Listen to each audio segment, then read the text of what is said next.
Michael Schank, what's up, my man? Thank you for joining me today, brother. I appreciate you. Absolutely, sir. I've been looking forward to this one for a long time. So thank you for having me. Yeah, man, me too. Me too. So, obviously, I've been following you. I've been working with you. I've been seeing the back end of the hustle of getting your book and work out there. And you're the type of person that I tell a lot of people about to go check out, to go follow, just for mere inspiration. And the reason I say that is because, man, you really took everything that I tried to teach to heart, and you implement and you apply to the best of your abilities, which is just it's cool to see, man. So Yeah, on that note, I want other people to know, what is process inventory, the thing yeah. that you're so great at. Talk to me. Great question. So I'll start with a little bit of background because I think it goes into the story. So I spent most of my career in consulting. So 13 years at Accenture, where I was very technical. I started as a Java C++ programmer, led, was an architect, led large development projects, et cetera. Then spent 2 years at Bank of America. Again, very technical. I didn't know anything about what the business did. My purview was, is the code clean? Does it work? Is it delivered on time, et cetera? Then I joined Ernst& Young, and I spent 10 years there. But one of my first projects was at a large bank, and they're like, just create a capability model. And a capability model is just basically describing everything the business does on one sheet of paper, maybe going a couple levels deep. And I saw that, and I just had this epiphany moment. I was like, wow, this is like super powerful. Like me being a technical guy, I'm like, I get to understand what the business does. I was like filled with all this excitement of all the applications for it.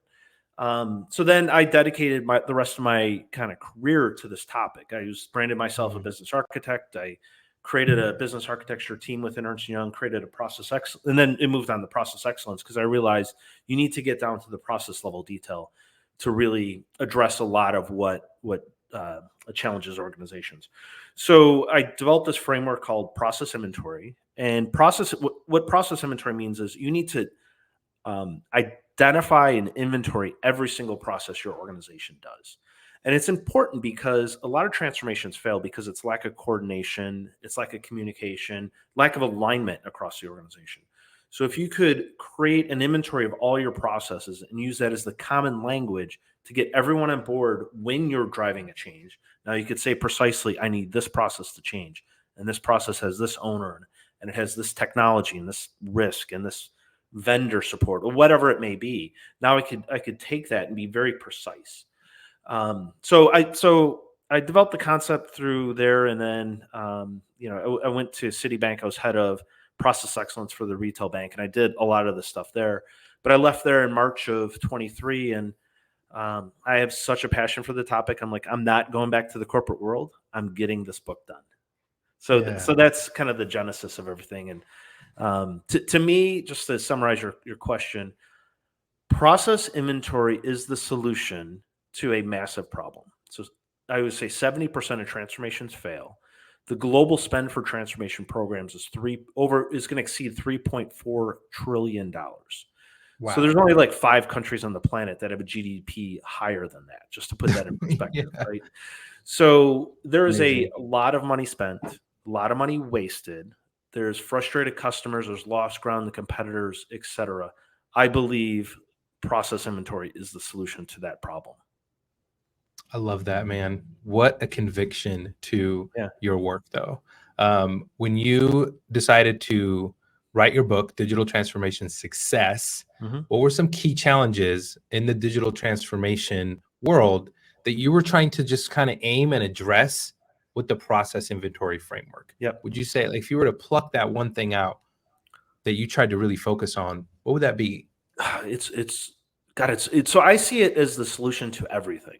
And I have chapters 4 through 7 in my book are dedicated to solving problems. But it's Mm. some of the big ones are defining your strategy and being very precise on what the impacts are. So saying, you know, this person has to change and do this, and that process has to change. Like that precision is important. Mm. um, Being operational excellent, so being good at how you run your business, which means Mm. you're efficient, you don't waste money, you don't have redundancies and overlaps. And process inventory addresses that by making everything transparent to the people, to the decision makers that are designing the organization. From the change process, change is incredibly complex. So from going from scoping a project and identifying what the requirements are, what the new processes look like, testing that, getting the people on board with what has to change from an organizational change management perspective. So that's one that I think it's a massive problem. Risk management. So I grew up in the financial services industry. I worked at almost a lot of the big banks, and their struggle easily is risk management and compliance. It's a heavily regulated industry, and Mm. having knowledge of what regulations they have to control for and having that tied to the process is I think a solution to a lot of what ails that industry. Technology design. There's a so technology for an organization needs to support the mission of the business, but you can't do that without clarity of what is exactly the business did. And that, my time as a technologist really helped me there. But there's some really transformative stuff that I think is coming down the pike, and the biggest one is something called digital twins. So a Mm. digital twin is a virtual replica of your real world environment. Basically, you create a Mm. model of what your business does, and Okay. it's an AI backed model, so that you Okay. could feed it signals of what happens on a day to day basis. And now that Mm. AI backed engine can tell you you have too many people over here, or you have risks that Mm. need to be controlled, or you have a client issue that is about to pop, and here's the root cause of it. Basically, it'll help you. This is the kind of future of AI. Is it gets AI out of the periphery of processes. Sure, AI could Mm. write an email, can look at a contract, tell you if the Sure. terms are favorable.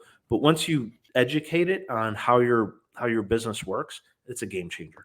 So I Wow. know I didn't give you one thing like you asked, but No, this is good. I think it's one solution that addresses Yeah. all of this stuff through the same Yeah. business lens. And I think Yeah. it's a game changer for any organization that adopts it. That's amazing, man. I think what I love about learning about your world and sort of just getting to know you Mhm. is you're able to take this very complex, in my perspective, right? Because I'm very much a small business kind of person. Yeah. Um, but you help me understand how big businesses think, those big models. Like, what are the infrastructures, the deep, Yeah. like nitty gritty stuff no one really talks about, no one really sees, the behind the scenes. Yeah. I think that stuff is fascinating. And in order for us to understand, at a big business model or even small business model, how these, just understanding your processes, Yep. understanding what actually works and what doesn't, breaking it down. I think, and I've told you this before, I used to run an apparel printing company, Yep. and I read The E Myth. I don't know if you're familiar with that book. Mm. I'm sure many people are. Yeah. The E Myth is all about breaking down your systems, Sure. simplifying everything you do. Yep. Dude, I did that, and we went from, I don't know, literally $5,000-$6,000 a month in like just income to like 25, 30 by Yeah. just implementing, and then like, hiring a few people along the way, of course, but just even like an onboarding process and, every little thing. We created a PDF for it and some videos for it. And like, it took me weeks, if not probably a couple of months to like develop Yeah. all this stuff. But then the challenge was, as you got bigger or more, more involved, those same processes get a little bit more complex, Hmm. right? Because there's more people, more Yep. things, and that's just on a very small scale. So Yeah. expanding that to a bank Yeah. or something huge of an organization, in my perspective, it's like a nightmare. Like looking at all these things, so Yeah. a person like you who can help take this very complex world and bring it down to, someone like me, bring down to the levels that we can communicate on, execute on, make the changes on, Yep. and like make the right changes that kind of affect the things down the line, is Yep. what I've learned from you, which is really cool. And you do a really good job about sharing this stuff on Yep. your LinkedIn profile. Like, you really give out quite a bit of detailed information, Hmm. which I find pretty interesting. How have your audience responded to you constantly putting out this awesome content? Because I feel like that's the hustle Yeah. after the Yeah. book is written, after it's written, because like now the book can't just magically show up on LinkedIn. You Yeah. do. So what are some things that have been working for you? And how have you attracted some people to at least get to know you and who you are? Yeah. So I think the biggest thing is I put out the book and I want it to be adopted as how you do this type of work. So I am very open about sharing all my concepts. I'll put everything out there. I'm not hiding anything. I think what's been fascinating is just some of the discussion I've posted. I've had a Mm, lot of people that are like, "Well, this is great," and I have some people that are detractors because I'm trying to explain something that's a novel concept. It's something that breaks kind of a lot of the norms that they already believe. right. But I appreciate that. I understand. I know Yeah, Plato's allegory of the cave, and you know, sure. uh, uh, um, confirmation bias and all that good stuff, right? So it's just been great, and I've built a community, I think, of people that are like starting to follow it. More people are reading my book. More people are engaged in my content, and I think the process has just been amazing. This is really cool, man. I mean, again, like writing a book is a feat of its own. And Yeah, we've talked about this quite a bit, but then it's like what you do with that knowledge, what you do with that bite-sized content, what you do with that yeah, work really matters to actually get it in the right hands. yeah, So when you and I met, your goal was to like get that book in the right people's hands so that hmm, they can potentially hire you as a yeah, consultant to help with these problems, right? Because yeah, the book is the solution to that problem. Implementing the solutions is a whole new world, for right? sure. Which I really love about when authors really consider how they can use their book for those types of opportunities. Yep. So tell me a little bit more on how you basically started churning this expertise into potential work with others. How do those discussions lead to potential opportunities down the road? I know you're out there hustling, so what's the most effective thing you think you've done that can really help you get in front of more people?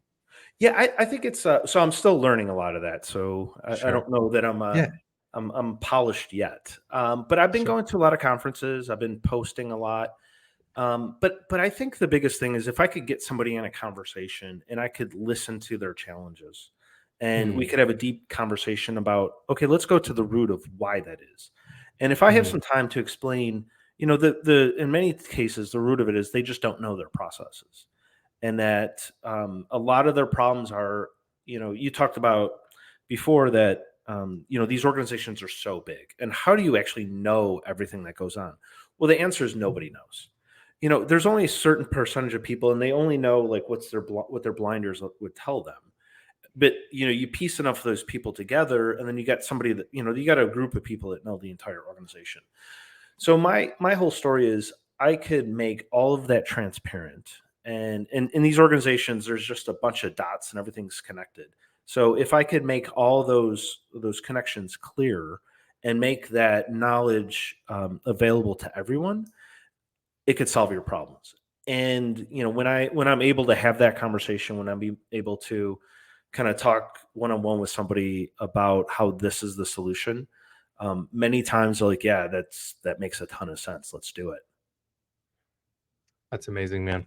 Yep. You are one of those examples that I share with people because you're not afraid to share your knowledge and wisdom, Yeah. dude. Like, and I think and there's to a degree, like we all have that fear, right, of sharing our expertise.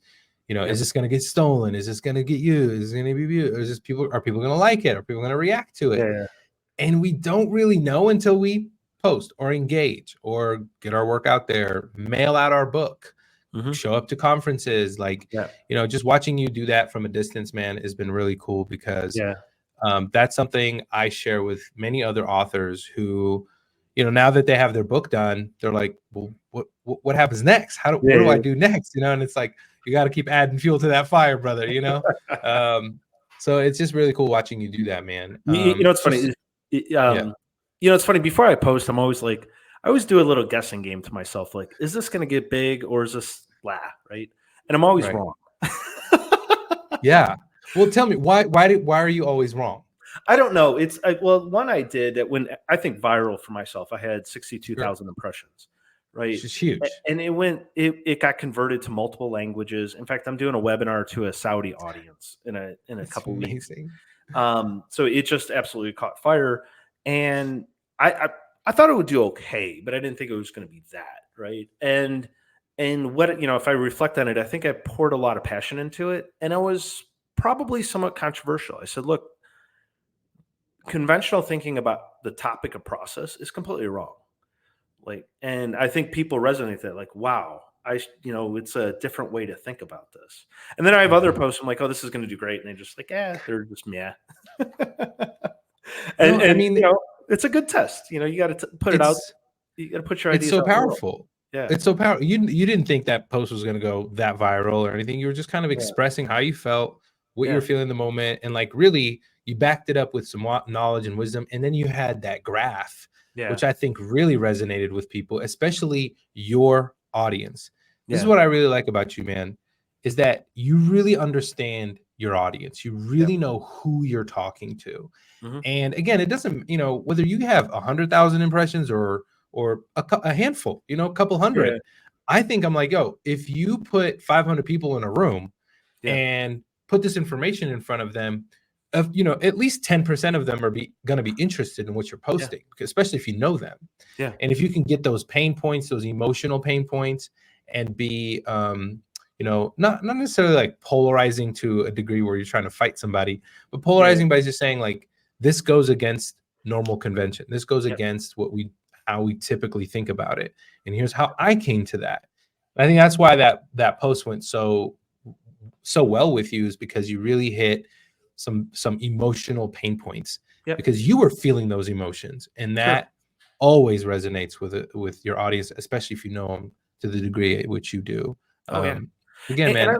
I look at, and Yeah. there's this concept called diffusion of innovation. So Mm, any new idea is going to start with the early adopters, and that's going to kind of, which is a very small percentage of people, and then it'll grow once more people take it on.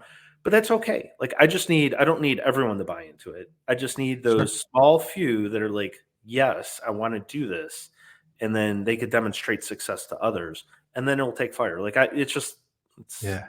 it's how Yeah. new ideas spread. Absolutely, man. And that's what's so cool about how you really embraced sharing your wisdom. Yep. You do it through YouTube, you do it through LinkedIn, you do it, very well, and you're consistent. Yeah. And again, you're just spreading an idea. And Yep. then what happens when people get in touch with you? What happens when people reach out to you? I want to hear about these opportunities that you've been slowly sort of gathering, because Yeah. look, you give a lot. It's okay to receive. And this is why I tell people, I'm like, in order to receive, though, you have to give something, and you've been given your time, energy, Yeah. resources, books. Like, it's just, again, very cool to watch. But how have those opportunities come, like the thing with Saudi Arabia, Yeah. to now a new client, which is amazing? Tell me more Yeah. about that. So it's been phenomenal. So I never started this whole thing to be a drive a consulting business. Like this is all new to me. Like I always worked for corporate America. I had bosses. I did what I was told. All the thing, right? But I think people are starting to gleam into it, and a couple of the consulting opportunities I think are great. Is one is it's a large company that has a long history, and they've had some success, but they're concerned that they have grown so fast that they've had some overlaps in terms of people, in terms of technology, that they think it's going to limit their ability to grow in the future, and they believe Mm, that this business kind of lens and this process clarity will help them drive out some of those inefficiencies so that they can continue to grow. The next opportunity, it's a fairly decent sized bank, and they've had um, some risk and regulatory and operational priorities that they need to focus on, and I think they're realizing that this is another solution to it. There's another opportunity and I'm going to start doing some training. So I'm doing an hour webinar on July 10th. It's through this company called softed.com if anyone wants to see it. But this webinar I'm doing 1 hour webinar has 350 people that signed up for it, and now this company's come to me and said, "Hey, let's do a 3-day training class." So I'm in the process. They're going to send me a contract. I'm going to develop a 3-day training class that they could deploy to a bunch of people. So starting to see these opportunities roll in, and it's great because I think more people get exposed to it, the more people that really pay attention and like think through the logic of what this is and how it works. I think the more it's just going to continue to grow. man, That's so cool, man. I Yeah. just gotta tell you, like props to you, man. Because I again, not very many people like see the behind the scenes work of Yeah. what authors do to gain that exposure, to gain the experience, like the Yeah. experience to just get your flow under you, and then finally start seeing some friggin' results and get some opportunities through the door. Yeah. But the number one thing I think I remember you and I talking a lot about was if you are not seen, no one knows you. Yep. If no one knows you, no one's going to come knocking on your door. Yep. Um, so again, to emphasize this for other authors out there, other experts out there, and really the biggest reason why I'm hosting these conversations is to just basically explore like, look, this is a perfect example of someone who is just putting themselves out there, Yeah. using their book, using their wisdom, using their expertise, and now opportunities are coming knocking because you've been giving, man. And I love that for you, bro. You deserve it because Yeah. I think people, again, it's that simplification of how you take very complex work Yep. and kind of condense it down to an emotional level where I can Yeah. react. Yeah. I think that's really cool, man. Yeah. So The man, this biggest is thing is great. no one's going to sell your book but you. So, and you've got to put that passion out in the world, and Yes. you've got to be persistent too. Like, Mm, just keep putting it out there. Some people have, I've had my share of negative comments, or somebody posted, sure. I posted this week and somebody reposted it and said, "Don't do this. This doesn't make sense." I'm like, that's pretty funny. That's good. That's good. You know what? Like, Whatever. it's yeah, it's one of those like no publicity is bad publicity. Yeah. Right? Like at least he's doing the work for it. You know, this funny thing is like the algorithm is going to pick that up and say that's interesting, that's polarizing in a way, like Yeah. again, not to be negative or whatever, but we're going to show this to more people Yeah. because it works in your advantage. Yeah. This is what I tell people. And if the post wasn't good, you wouldn't have gotten a reaction. You Yeah. wouldn't have Yeah. gotten even if it was negative. So like Yeah. I really like that because we're not supposed to be right all the time. Yeah. That's not the point. The Well, there's point a is you're saying that says, expressing your would work. you rather be famous or infamous?" It's it doesn't matter as long as they spell my name right. That's really good. That's really good. Yeah, as long as they spell the name right, especially my name. Yeah. Shit. Love it. I love it. Dude, I love it, man. That's really cool. I love how you've transformed your book and expertise Yeah. into these opportunities, man. It's really cool to watch. So tell me, like, if there is one piece of, like, I guess, advice. I know you said like be persistent. Stay consistent. To authors out there, but Mhm. you have a very you're. I mean, your book is about a niche, man. It's very sort of Yeah. sharp and narrow, which again is a good thing. But to those of us who also have that, vision of wanting to reach many people, but kind of have like that niche, how did you really get down and say, you know what? No, this is who my book is for, Yeah. and this is who I'm going to keep marketing to. Like, that's kind of a hard decision Yeah. because some people are after numbers, How did Mhm. you sort of overcome that?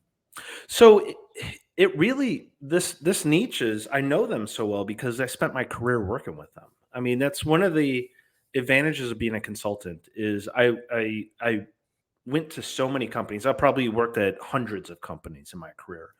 And you don't hire a consultant to do the boring stuff. You bring them in Mm, for the hard, like the really big hairy stuff. So you get to learn a lot about the dynamics of people and the challenges and how frameworks can help, et cetera. So I've lived this world, and I've been saying too, like, I've like a lot of the root cause of these transformation failures is chaos, and I've battled the gremlins of chaos my entire career. So I know my customer, I know the fight they're against in this monster. So I wrote about what I know. I couldn't write a book about gardening because I just don't know the topic, but I know this topic. You know what I mean? yeah, yeah, definitely. And that's so great, man. Again, back to knowing your audience, knowing who the book is Yeah. for, getting the book in their hands, speaking to them on social media. And Yep. honestly, like what's cool about watching you is also you've been pretty like organic about everything. Yeah. You're not trying to force something down people's throats. You're just sharing your wisdom. And I cannot express that enough to people out there, authors out there, especially. because there's that fear. Like, what if what I say doesn't resonate with so and so? That's fine. 98% of what I say does not resonate with my friends or previous colleagues from previous types of Yeah. works or right now it's predominantly like all about, of course, helping authors, which is why we're doing this podcast, right? Like Yeah. everything is sort of streamlined in that direction, but if it's helpful to someone, it will be, consumed. So Yeah. great content will always be consumed. Create. And Michael is an amazing person to follow. Please give him a follow on LinkedIn.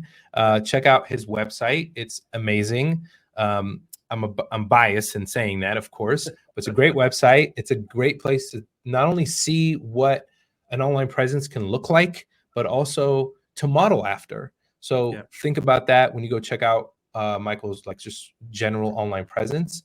I Googled you before we got on here, Michael, and like the Google pages are looking good, man.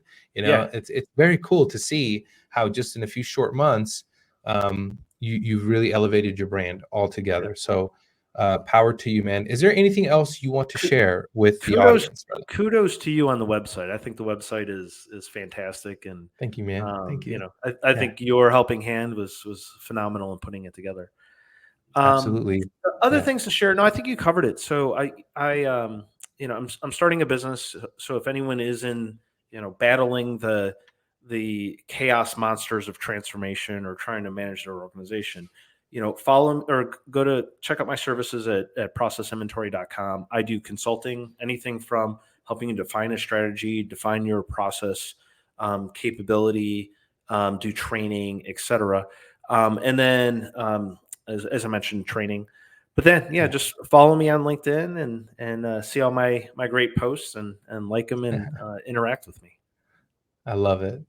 Michael, man, it's so good to hang out with you, brother. Seriously, Yeah, it's been awesome, like working alongside you. Thank you for giving me the privilege to help you for with sure. the digital things. But honestly, those things are worthless without you doing the work, honestly. And that's what I really like pointing people to, is people Yeah, doing those behind the scene things to garner those opportunities. So yeah, congratulations on all of that. Thank you for joining me today with this Rising Author digital one. I can't yeah. wait till we do it in the van, which we will. So stay tuned for that. But on that note, thank you, friends, for showing up, checking out the episode. I hope you learned a little something today. We'll talk soon. Peace.